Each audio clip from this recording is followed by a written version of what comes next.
Regan Slaymaker for Radiant.Green. I have the pleasure to be joined by Jeremy Yapp, the Policy and Regulation Director for ev.energy. Jeremy, how are you?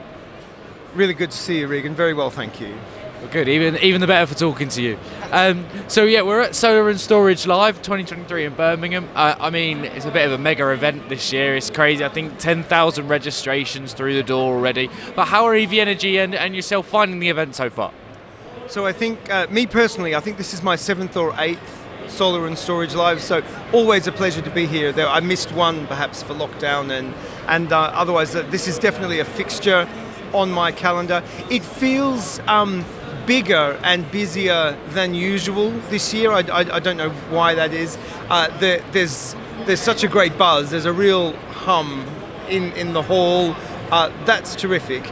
ev.energy. I think this is the first time we've had a stand here.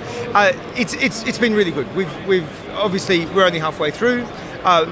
Really enjoying the opportunity to meet consumers, to meet potential partners, to meet thought leaders and other people involved in this space. I think what we came for in particular was who can we meet that we can work with. So at ev.energy we really are all about some like intensive and powerful integrations and collaborations with key parts of this market to deliver a flexibility service. So so far, obviously I haven't been on the stand as much as I ought to have been, but my understanding is that that's so far been a really positive experience. Perfect, and I'm glad to hear it. And I know the reason why you haven't been at the stand, Jeremy, is because I think you're speaking so many times at this event. It's great. You're a speaker in demand, I think. But first of all, you spoke yesterday on how to drive the consumer EV uptake, and then on the plus side, smart charging and the EV consumer benefits. I think you moderated both panels. Is that right? Yeah. So I can't claim credit for very much of the of the excellent thought that came out of either of those panels, because I was simply moderating. Do you want me to talk to you a little bit about them? It was a really interesting day. I was going to say that was going to be my next question. How did they go, and what did you guys learn from the panel discussion? So the first one on how to drive EV uptake. Now, obviously, at some point, I think we have to move on from bad dad jokes about driving EV uptake, and I mentioned this to my panel before we went on stage, and one of them was kind enough to reflect that we really needed to be pedal to the metal on this. So I got a little bit of ribbing about that. So I'm just going to put it out there that we're entering a stage of maturity in this market where we can start using maybe like other turns of phrase. But on a serious note, I was really heartened. So for example, on that panel was Suki Chung from the SMMT. And if anyone has their finger on the pulse of what motor vehicle traders and manufacturers are thinking, you would expect it to be Suki from the SMMT. She's very good. And I was really heartened at the level of confidence that remains despite the unfortunate 2030 shifting out to 2035 deadline for selling ICE new vehicles. With the zero-emission vehicle mandate still in place, although albeit by another name, and with the level of consumer confidence that we're seeing, I'm not too worried about some of those big macro policy changes and how they might affect EV uptake. I think there remains an infrastructure challenge. I'm not going to call it an infrastructure problem. It's an infrastructure challenge. But I think if you put someone behind the wheel of an electric vehicle, give them that experience, very few people go back. So people want that. How else we drive that uptake? My personal view, I'm going to say it again, make more cars, because you're selling them as fast as you can make them. That's my personal view. Not everyone agrees. It's okay. But the market as it, in and of itself, feels very strong, and what was really heartening to hear is the strength of the second-hand market. And that works both ways. So we know that electric vehicles hold their value very well. Now, what does that mean for those people who don't buy, like myself, who never buy a new car and never would. I think there is still a really, really buoyant, useful market for people buying second-hand EVs. So it was mostly good news.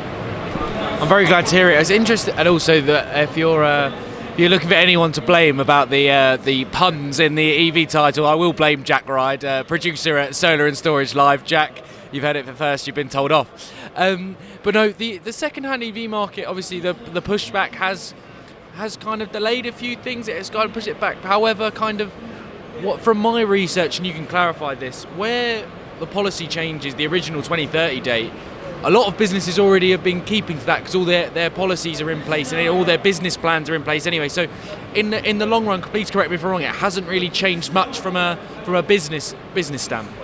Hardly at all, Regan. Really, almost not at all. And to the extent that there will be changes in production or sales because of that, actually those changes will happen between 2030 and 2035. So this was not specifically a change in the rate of ramp down out starting from 2023 or 4. So what you'll find is there might be a few more new petrol cars kicking around between 2030 and 2035. The number of those I would expect to be very small. With a change of government, the number might be 0. What it's done for industry confidence, what it's done for consumer confidence, I would suggest is very minimal damage. Definitely, and I did publish a few articles on Radiant.Green, so make sure if you want to read them, please do. Obviously today as well, Jeremy, you're discussing unlocking domestic flexibility to balance the grid and reduce cost of consumers. Obviously, we discussed this in our first interview. If you want to watch that, please do. It'll be in the description. But kind of, what are you aiming to kind of discuss, and what are you aiming to achieve from this discussion later on today? Yeah. So the notes I personally want to hit will. Initially, I want to talk about the consumer offering, because this is a market. In fact, here in this great big hall, it feels like we're in a market. It really does feel like a market. But I think the consumer is only one part of this puzzle. And there remain policies and technical challenges that we just have to get right, and we haven't got them right yet. And if we want to unlock domestic flexibility, then we do need to step away from this idea that your flexibility provider has to be the same as your electricity supplier. That's not the case.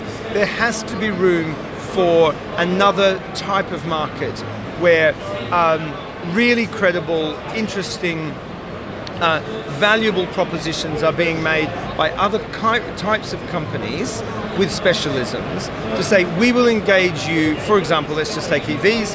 ev.energy, we want to engage you in a virtual power plant of electric vehicles all over this country that can be managed, turned up, turned down, turned off, turned on, whatever it might be, to really responsibly and responsibly, why not, respond to the changing, like the fluctuations in the grid, and to manage that in a way that allows more renewable energy onto the grid. And we just have to remember why we're here, and that's what it's all about. I think we also need to tie that in to an energy efficiency message, and especially when we talk about electric vehicles, we probably are going to have to tie that in to a message about vehicle use. There are a lot of vehicles on the road, and there is going to be a new way of thinking about transport and mobility, and I think the electrification of transport alongside flexible energy use is the best way to think about that challenge.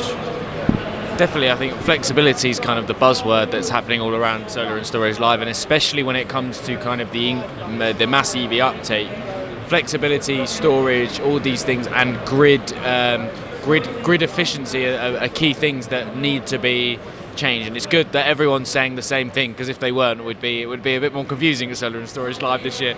But my final few questions, Jeremy, kind of what, obviously you did touch on this right at the beginning, but what After the 3 days, what would ev.energy like to have achieved? What is it? Is it an increased amount of customers? Is it increased discussions? What would you guys like to achieve by the end? Yeah, so I think we'd like to walk away with a pocket full of names of people who want to work with us. There are not a lot of charge point manufacturers here. There are a few. But what we do have is a room full of really interested, really keen people in the solar and storage. Clues in the name. In the solar and storage world.